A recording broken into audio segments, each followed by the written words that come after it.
Welcome to our channel. Today we how to register with Onfido for compliant identity checks, full guide step by step clearly. To begin registering with Onfido for compliant identity checks, first, visit the Onfido website. On the homepage, locate and click on the Sign Up button. You will be redirected to the registration page.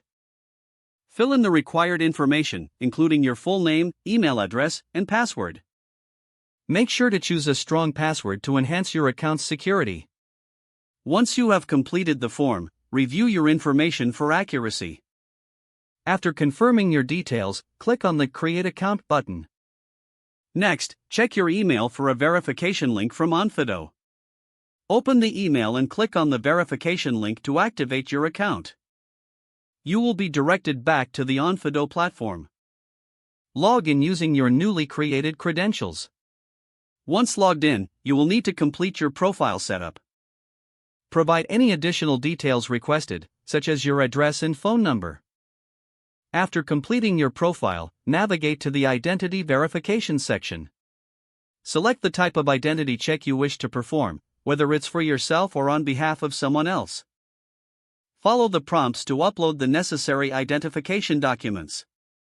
Ensure your documents are clear and meet the specified requirements.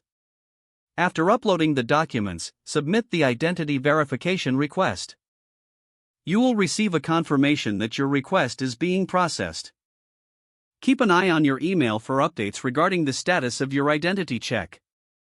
Once your identity has been verified, you will receive a notification of completion. Log back into your Onfido account to view the results of your identity check.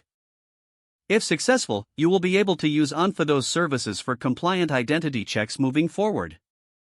Follow any additional instructions provided in your account dashboard for next steps. If the page does not load, refresh the browser or try again in a private or incognito window. Make sure you are using the correct email address, then retype it carefully to avoid small typos. If your password is not accepted, use the reset option and create a new strong password you can remember. Check your spam folder for verification or security emails, then complete any requested confirmation steps. Don't forget to like this video and subscribe to our channel for more step-by-step tech guides.